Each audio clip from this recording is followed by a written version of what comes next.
Bismillahirrahmanirrahim. Alhamdulillahirabbil alamin wa bihi nasta'inu ala umuri dunya waddin. Wassalatu wassalamu ala asyrafil anbiya'i wal mursalin sayyidina wa maulana Muhammad wa ala alihi wa sahbihi ajma'in, amma ba'd. Alhamdulillah, syukur kehadirat Allah Subhanahu wa ta'ala, masih dipanjangkan umur, dapat memasuki bulan Rajab yang penuh dengan barakah.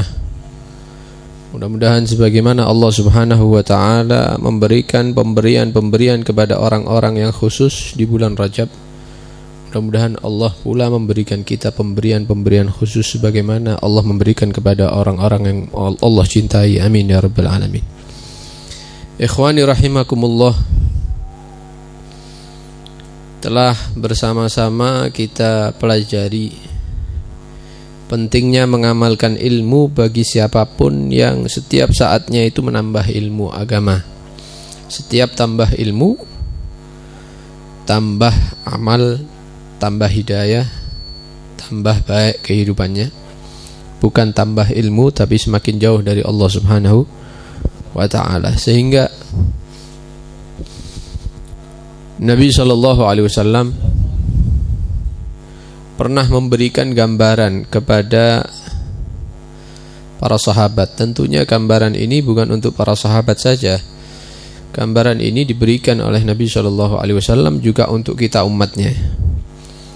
Nabi memberikan gambaran bagaimana sih keadaannya orang yang alim, bagaimana keadaan orang yang berilmu, orang yang cinta hadir majelis ilmu, tapi dia hanya bisa mengajarkan saja atau memberitahukan saja kepada orang-orang di sekitar bahwa kamu harus mengamalkan ini, tapi dirinya tidak mengamalkan gitu. Dia hanya bisa mengatakan kamu jangan melakukan ini, melarang, jangan melakukan ini, dosa dan lain-lain, tapi dia sendiri melakukan. Maka Nabi SAW menggambarkan bagaimana keadaan orang yang seperti ini. Berilmu, ngajak-ngajak kebaikan, tapi dia tidak melakukan. Berilmu, melarang kepada kemaksiatan, tapi dia sendiri melakukan kemaksiatan di belakang orang-orang tersebut. Nabi SAW dalam satu hadis menggambarkan innahu yu'maru bil alim ilan nar.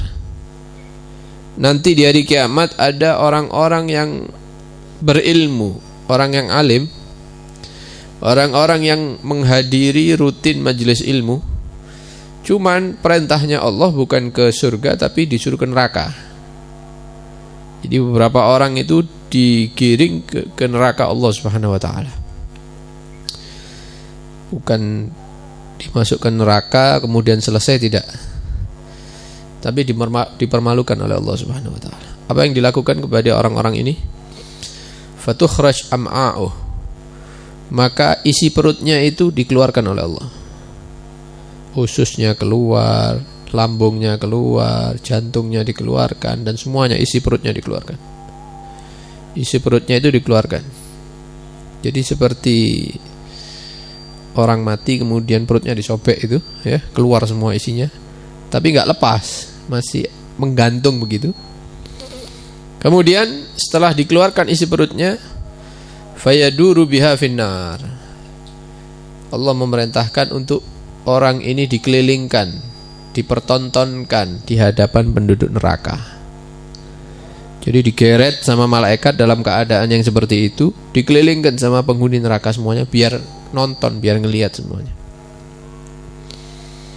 Kama yadurul himaru birraha. Kata Nabi, persis seperti keledai, ya, yang dia itu keliling untuk menggiling sesuatu. Dulu itu orang-orang itu tidak ada penggilingan otomatis, itu tidak ada, pakai hewan. Jadi naruh gandum atau apapun di tengah, kemudian ada alatnya. Nah, alat ini menyambung dengan kayu ini diputar sama keledai hewan. Jadi digerus gitu, ya, pakai hewan. Nah, ini kelilingnya orang yang berilmu tapi tidak mengamalkan ilmunya, itu bisa ngajak-ngajak saja tapi dirinya tidak bisa melakukan. Itu seperti kelilingnya keledai tadi itu ketika menggiling sesuatu, dikelilingkan di neraka Allah dalam keadaan isi perutnya keluar. Fayatufu bihi ahlan nar. Maka para penghuni neraka ini melihat keadaan orang ini, orang alim. Fayaquluna lahu, maka penghuni neraka berkata kepada orang yang dikelilingkan ini, ya, ma baluka, karena kenal semua ini tokoh ini. Yang dikelilingkan ini bukan orang biasa, orang dikenal orang baik. Bahkan sebagian mereka itu ustad-ustad. Ya. Dilihat, loh, ma baluka, ada apa dengan kamu? Jadi orang-orang ini tahu ini siapa yang dikelilingkan ini, ya. Orang-orang ahli hadir majlis ini, majlis ilmu, ustadznya, gurunya. Fayaqulu, maka dia berkata kepada penghuni neraka, inni kuntu amira bil khair, amuru bil khair, aku ini yang ngajak-ngajak kebaikan, ngajak orang salat jamaah, ngajak orang untuk baca Al-Quran dan lain-lain. Wala atih, tapi aku tidak mengerjakan pekerjaan itu. Bisanya ngomongi orang aja, ente gini, tapi dia tidak mengamalkan. Wa anha anisyar, dan aku mencegah daripada keburukan, kemaksiatan. Wa atih, tapi aku melakukan di belakang mereka. Jangan melakukan ini, jangan melakukan, haram hukumnya, dosa dan lain-lain.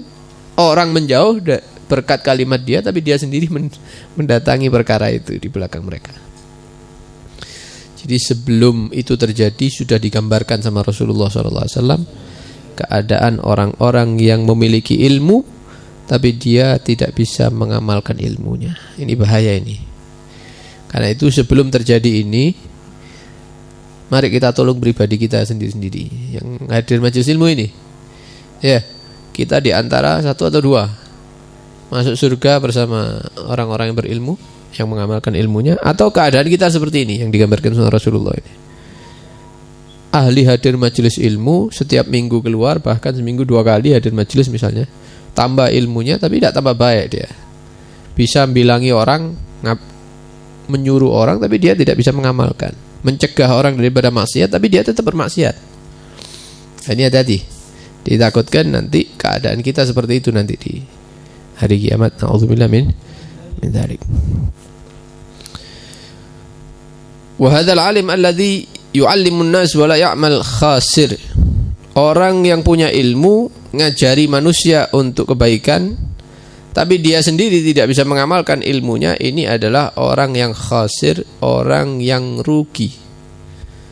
Orang yang rugi. Wa amru fi ghayatil khatar.